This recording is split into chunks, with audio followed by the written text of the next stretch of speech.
zikir lamunya ini. Padahal asmaul husna, padahal salawat kepada Nabi Muhammad sallallahu alaihi wasallam. Al-mu'min fil masjid kasama'i fil ma'. Orang mukmin di dalam masjid itu seperti ikan di dalam air. Wal munafik fil masjid, dan orang munafik di masjid itu kasama'i fil bar, ya, orang munafik di dalam masjid seperti ikan di luar atau burung di dalam sangkar, ya, tidak betah, ya. Tapi kalau orang mukmin dia seperti ikan di dalam air, tenang, ya, nyaman dia. Kalau burung dalam sangkar, walaupun sangkar terbuat dari emas, tidak lemah tulang. Walaupun tempatnya ber-AC, walaupun tidak disuruh begawe, disuruh duduk, kita masih gelisah. Nah, oleh karena itu, ini yang harus kita upayakan, perbaiki buat diri kita. Upayakan kita itu merasa nikmat dalam ibadah, nikmat dalam zikir. Makanya ada assalamualaikum ya, assalamualaikum habib, zikirnya, zikir dan belajarnya. Ya, kami ini banyak pikiran di rumah ini dan itu. Ya, karena itu ya sedikit asal bermanfaat, asal dipakai dan digunakan. Ya, mudah-mudahan hari raya Idul Fitri tahun ini membawa sesuatu yang positif bagi kita, membawa keberkahan dalam hidup kita, membawa menjadikan kita lebih mukmin, lebih mukmin, orang mukmin dan mukminah, lebih betah dalam zikir, lebih betah dalam masjid, lebih betah dalam ibadah kepada Allah Subhanahu wa taala. Alhamdulillah. Gimana perasaan hari rayanya tahun ini? Senang? Alhamdulillah. Allah sudah tua-tua. Allah sudah punya anak cucu mantu. Yang pasti masalah demi masalah sudah kita rasakan, sudah kita lewati. Oleh karena itu teruslah ibadah kita. Istiqomahlah dalam zikir dan majlis kita. Insya Allah Allah berikan ketenangan dalam kehidupan kita. Insya Allah kita banggakan, kita muliakan pengasuh daripada majlis kita, pembina daripada majlis kita, yaitu Bapak Haji Mulyadi Mustafa S.H.M. Home dan Ibunda Hajah Sudaryati Istir, dan mana beliau berdua tidak bisa hadir bersama kita. Mudah-mudahan Allah mudahkan segala urusannya, Allah berikan kesehatan, afiat, panjang umur, dan beserta segala keluarganya terus dapat membantu dakwahnya Nabi Muhammad SAW. Amin ya rabbal. Dan juga bapak-bapak yang hadir bersama kita, ya, walaupun duluan beliau daripada kita yang hadir, yang mudah-mudahan kita doakan mereka-mereka yang hadir dari bapak-bapak, Allah sehatkan, Allah panjangkan umurnya, Allah murahkan rezekinya, dan kita taat kepada Allah SWT selalu. Amin ya rabbal alamin. Para Ustaz Hilman, Ustaz dari sini, mudah-mudahan kita doakan mereka-mereka yang membantu majlis kita, membantu dakwah kita, Allah berikan kebaikan semuanya. Amin ya rabbal alamin. Terutama ibunda-ibunda yang cantik-cantik berbawa. Ya, karena habis lebaran cerah-cerah, cerah-cerah. Sudah balik kampung, sudah ketemu sana famili keluarganya, ya harusnya ya seperti HP yang baru dicas, ya seperti ya jamaah baru pulang dari umroh, jamaah baru pulang dari haji, cerah-cerah mukanya. Ya. Kita kalau balik dari haji, balik dari umroh itu cerah mukanya, pipinya montok-montok, gemuk-gemuk, sehat-sehat. Kenapa? Karena di sana karena ada pikiran. Sana juga ada melihat Ka'bah, lihat Hajar Aswad, al-sa'i, dan ziarah makam Nabi, dan seterusnya. Ya, kenikmatan demi kenikmatan kalau kita melaksanakan ibadah haji dan umroh. Ya, jadi terus-teruslah tiap bulan umroh, ya, sama kita PT Geraha Tiara, ya bersama kita umroh atau haji, insya Allah tambah sehat-sehat lebih dulu. Siap tidak umroh tiap bulan? Siap. Asal gratis ya. Asal gratis ya. siap lagi masalah duitnya baca di keken. Iya, baca di kompromikan.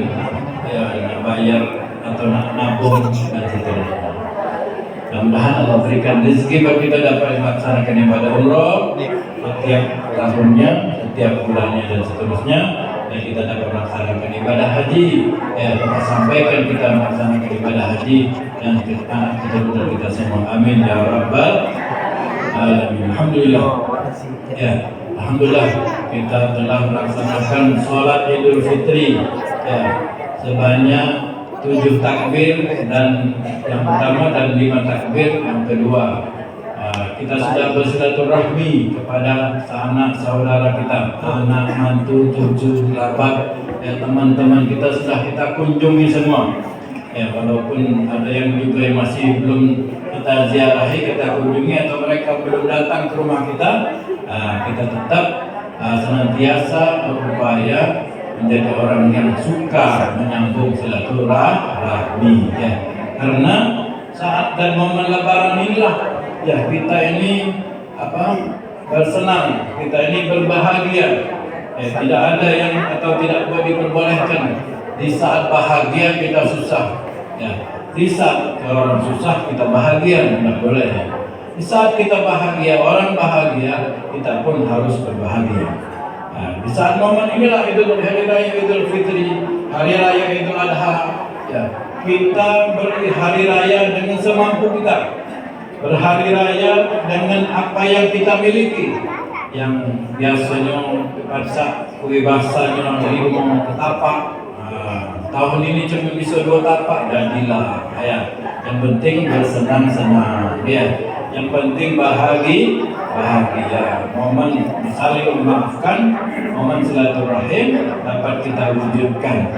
Bahagia itu tidak harus membutuhkan dana yang banyak, tidak harus dibutuhkan. Bahagia itu tidak harus membutuhkan dana yang banyak, tidak harus dengan pakaian yang baru, tidak harus dengan rumah cat yang baru, tidak. Tapi bahagia itu tergantung dengan hati kita. Hati kita bisa senang, melihat anak-anak kita senang, hati kita bisa bahagia, ada kebebasannya 2 tapak, sudah, alhamdulillah. Yang penting kita bisa dalam keadaan sehat walafiat, dipanjangkan umur kita, dapat berpuasa Ramadan, dapat juga kita berhari raya, dan dapat mengeluarkan zakat fitrah. Alhamdulillah dapat mengeluarkan zakat mal. Insya Allah, pecah-pecahnya ini ibu-ibunya sendiri keluarkan kalau zakat mal. Insya Allah, berarti orang-orang yang beruang bukan beruang. Insya Allah, mudah-mudahan orang mukminah itu artinya selalu bahagia. Itulah tanda-tanda orang yang beruang, orang yang berkecukupan, senang, bahagia. Insya Allah. Oleh karena itu, di setiap momen hari raya itu kita wujudkan apa yang dianjurkan, apa yang disunahkan dalam hari raya itu, sehingga kita bisa mengambil keberuntungan, manfaat daripada hari raya, hari yang bahagia itu. Kalau hari raya Idul Fitri, kita ambil kesempatan melakukan ibadah puasa, maka kita laksanakan puasa. Kita laksanakan salat tarawih di malamnya, salat tahajud di malamnya, salat witir, maka laksanakanlah. Maka insya Allah hari rayanya kita sudah bisa bahagia. Momennya untuk bersilaturahmi, tinggalkan orang yang memusuhi kita, tinggalkan orang yang tidak suka kepada kita, tidak usah kita lalui, maka insya Allah kita akan bahagia. Karena sesungguhnya kesempatan di hari raya ini adalah kesempatan kita berbahagia. Hadirin hadirat mustami'in yang dimuliakan oleh Allah Subhanahu wa taala, maka di dalam hadis Rasul sallallahu alaihi wasallam pernah mengatakan kepada kita, afdalul fadail an tasila man qata'ak. Sesuatu yang paling afdal, sesuatu yang lebih mulia daripada yang lainnya, yaitu engkau menyambung tali silaturahmi orang yang memutuskannya. Jadi kalau ada orang kerabat kita yang memutuskan silaturahmi kepada kita, kita sambung kepada mereka, itu pahalanya double. pahalanya double besar daripada kita bersilaturahmi biasa. Misalkan ada misalkan sepupu kita, anak buah kita, anak bibi kita yang lama dia tidak berhubungan kepada kita, tidak bersilaturahmi kepada kita, maka kita sambung silaturahmi kita kepadanya, maka kita dapatkan pahala. Ataupun dia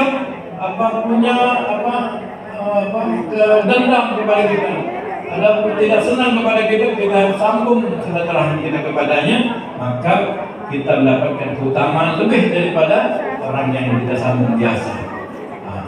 Antasil man qata'a, sambung tali silaturahmi kepada orang yang memutuskan hubungan kepadamu, wa tu'ti man haramak, dan engkau berikan kepada orang yang tidak suka memberikan kepadamu. Orang yang iri hati kepada kita, orang yang tidak demen kepada kita beri kepada mereka. Ya, orang hasad kepada kita, beri kepada mereka ya apa yang kita bisa beri. Nah, karena sesungguhnya ya, penyakit-penyakit hati itu tidak bisa kita ketahui kecuali kita sudah merasakannya. Ya, misalkan kita iri, punya sifat iri dahulu. Sekarang kita sudah hilangkan.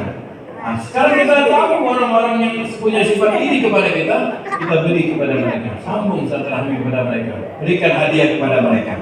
Nah, itulah penyakit-penyakit hati itu sangatlah berbahaya daripada penyakit batin kita, penyakit zahir kita. Kalau penyakit zahir bisa kita biarkan, ya. Kalau sudah mati habis, ya.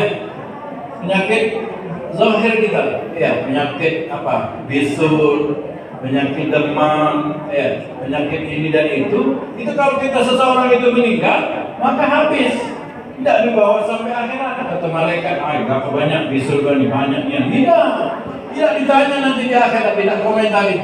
Kalau ini mana putih ini, kalau ini penyakit di dunia demam itu tidak ditanya. Tapi penyakit batin akan membawa dampak yang negatif nanti di akhirat.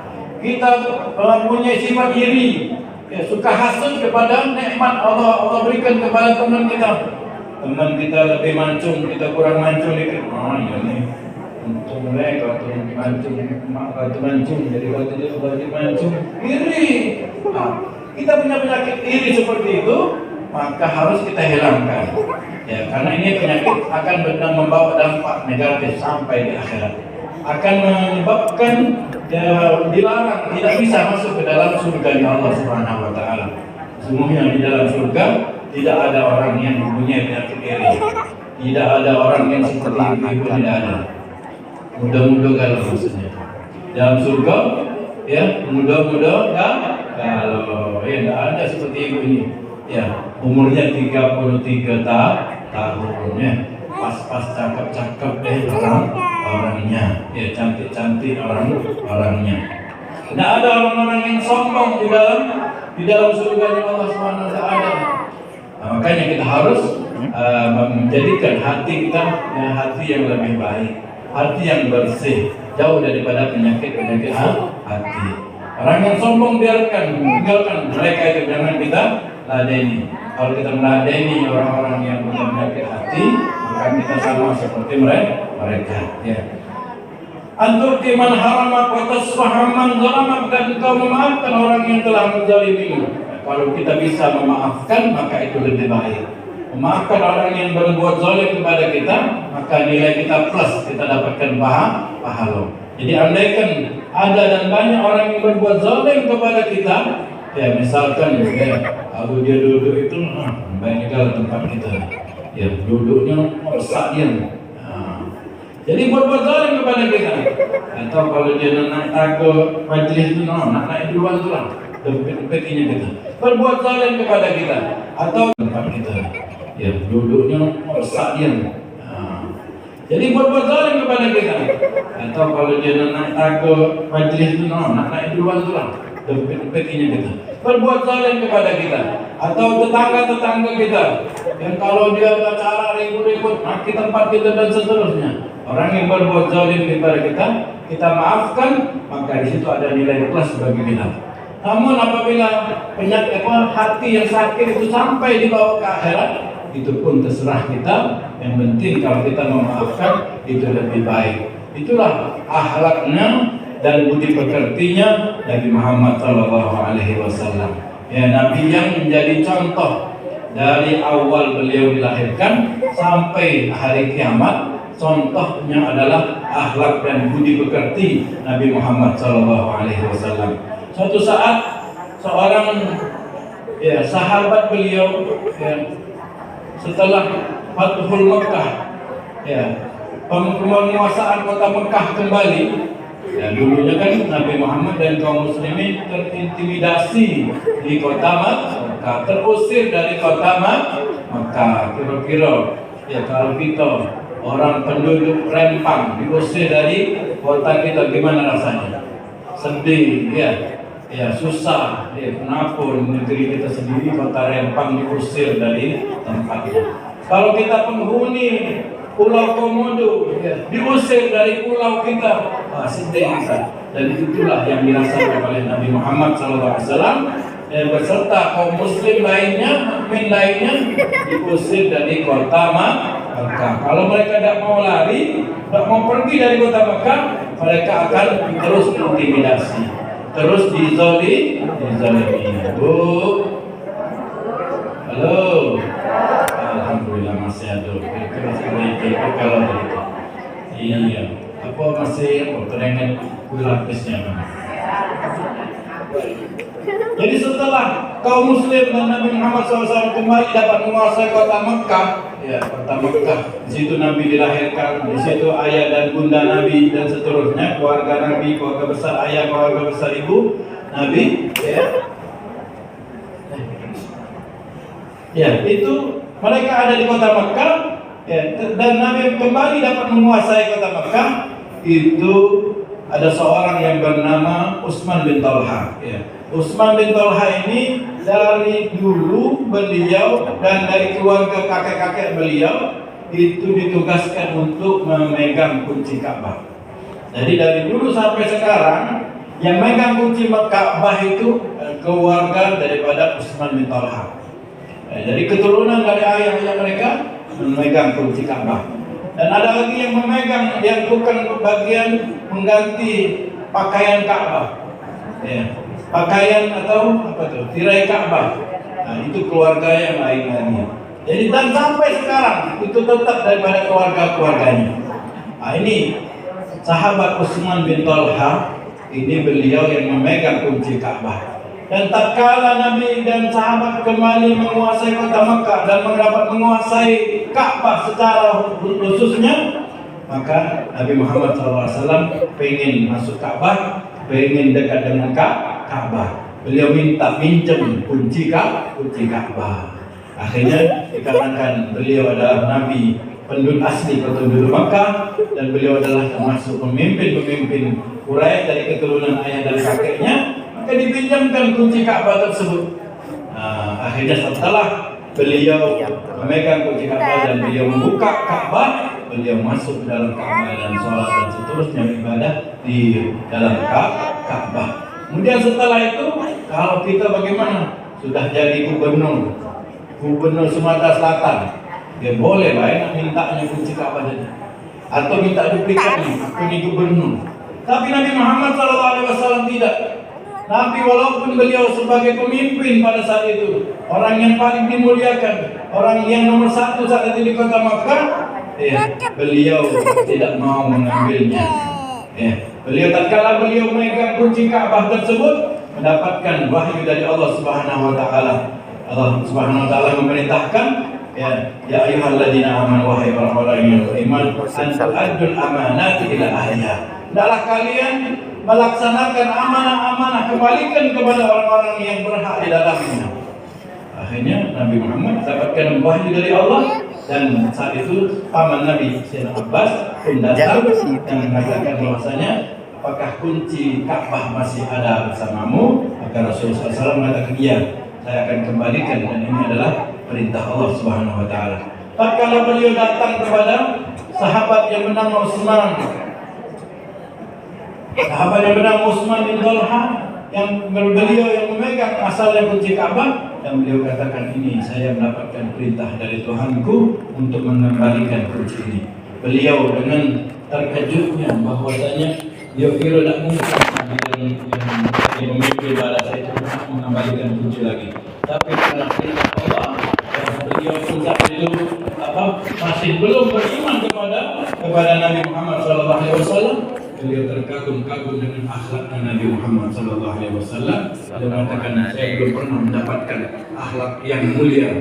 Seorang pemimpin dapat mengembalikan kunci kembali haknya kepadanya. Akhirnya dia langsung bersyahadat, asyhadu an la ilaha illallah wa anna Muhammadar Rasulullah. Itulah akhlak yang mulia yang diajarkan, yang ditontonkan oleh Nabi kita Muhammad SAW, yang sampai akhir nanti, hari akhir nanti di penghujung dunia ini terus akan selalu dicontoh. Nah, salah satu contohnya beliau adalah orang yang tidak pernah berbuat memiliki sifat yang dendam.